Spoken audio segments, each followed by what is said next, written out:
A full-fledged console Astro Bot platformer is something we've all been hoping to see for a while now, thanks to how much the mascot impressed with the likes of Astro Bot Rescue Mission and Astro's Playroom. And soon, that's exactly what we'll be getting with the upcoming Astro Bot, which has looked incredibly promising since the moment we first laid eyes on its announcement earlier this year. Ahead of its imminent release, here we'll be going over all the key details that you should know about Astro Bot. Setup. Astro Bot is going to be the eponymous mascot's first full console game, but what exactly has set him off on his journey this time?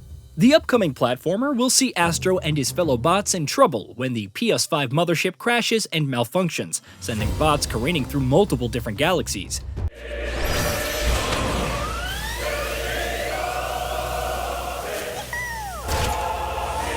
Afterward, it falls to Astro to travel the galaxies aboard his trusty DualSense-shaped dual speeder to find and rescue other bots. Levels and galaxies. One of the most pertinent questions that can be asked about any platformer is, how many levels is it going to have? Team Asobi and Sony have confirmed that Astro Bot is going to be a quite sizable platformer, offering over 80 levels for players to complete across 6 different galaxies. You could expect plenty of environmental diversity as well, based on all of the footage that we've seen of the game. Enemies. Variety is looking like it's going to be the name of the game in Astro Bot, and that is seemingly going to apply to its roster of enemies as well. We don't know how many total enemy types to expect in the game, but we have seen plenty of familiar ones from past titles that will be making a return. On top of that, it's also confirmed that the game will feature over 70 entirely new enemy types. Bosses. In addition to the many regular enemies that you'll find throughout the galaxies, Astro will, of course, lock horns with plenty of big bad bosses as well. The total number of bosses is yet to be concerned. But from familiar foes like a giant gorilla and equally large octopus to intimidating newcomers like a towering snake, we've seen glimpses of some exciting boss fights already. Over 300 bots to rescue. With more than 80 levels to tackle, how many bots will Astro be rescuing as he journeys across different galaxies? Well, quite a few as it turns out. Team Asobi and Sony have confirmed that Astro Bot will feature over 300 bots to rescue, with regular story levels featuring over a dozen bots on average. Of those 300 bots, about half are going to be VIP bots. Speaking of which, PlayStation icons. Astro's Playroom delighted with its bevy of PlayStation Easter eggs and cameos, and Astro Bot will be doubling down on that. 150 of the bots in the game are VIP bots, which means that they'll be characters from a number of different PlayStation IP over the years, or bot versions of them at least. In addition, you can even expect levels themed after PlayStation games and franchises. Difficulty options. 3D platformers of Astro Bot's ilk tend to target audiences across all age groups, which means the game will cast a wide net with its approach to difficulty. In a nutshell, different levels will fall under different difficulty categories. Most of the levels in the main story will be either easy or normal, but you could expect plenty of optional platforming challenges and gauntlets that will fall under the harder difficulty. DualSense. Astro's Playroom is the best advertisement for the DualSense and its capabilities, and Team Asobi has said that it's looking to keep that going with Astro Bot. That means we can look forward to even better implementation of the controller's haptic feedback and adaptive triggers, in addition to plenty of new features, such as a plethora of new accessibility options. Overhauled engine.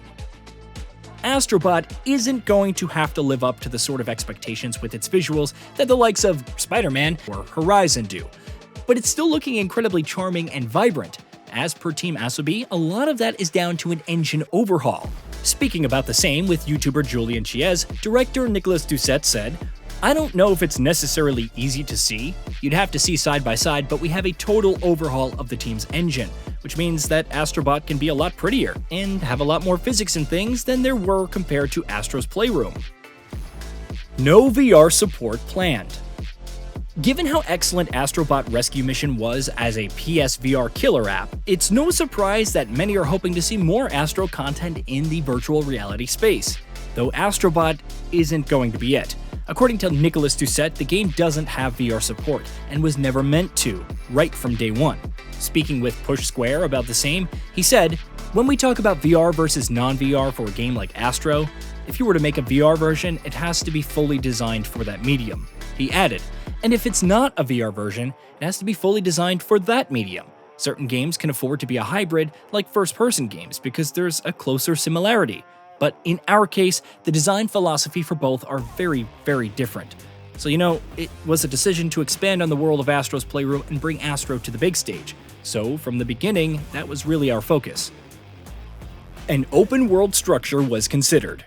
The level-based structure is what we see most often in platformers, whether 2D or 3D. And though that's what Astro Bot will stick with as well, if things had gone differently, it may have been an open-world game. Speaking in an interview with Edge magazine, Nicolas Doucet revealed that an open-world approach was initially considered for Astro Bot, but Team Asobi ended up going for a level-based structure since, in his words, that was the one that gave us the most control over the game's variety. File size. When Astro Bot arrives on September 6th, you'll need a decent chunk of free storage space on your PlayStation 5 console. As spotted on the back of the game's physical boxes, Astro Bot will require 66GB of free storage. In comparison, Astro Bot Rescue Mission size was about 8GB, while Astro's Playroom clocked in at 11GB. Length. Developer Team Asobi has described Astro Bot as a really big game, certainly the biggest that we've seen for the Astro series, pretty much by default, but exactly how long can we expect it to be? According to the developer, Astro Bot is going to be roughly 12 to 15 hours long, which sounds like a great length for a 3D platformer. In comparison, Astro Bot Rescue Mission was about 8 to 10 hours long. DLC. Astro Bot is going to be a packed adventure even on day one, by the look of things, but Team Asobi intends to keep adding to it after launch. It's been confirmed that soon after launch, Astro Bot will receive new DLC. What will that DLC be? How much of it can we expect? That much remains to be seen, but looking at how post-launch content was handled for Astro's Playroom, we could probably at least expect new bots to rescue, some of whom may very well be VIP bots. Price. Sony adopted the $70 pricing model for its big flagship releases at the advent of the PS5 generation. But even though Astro Bot is looking like it's the most exciting release this year, the company's going to sell it at a relatively lower price. When it launches on September 6th, Astro Bot Standard Edition will be priced at $60. Hey, did you know that we at GamingBolt upload new videos every day? Stick around, drop a like, subscribe, and hit that bell. And let us know what kind of content you'd like to see in the future with a comment below.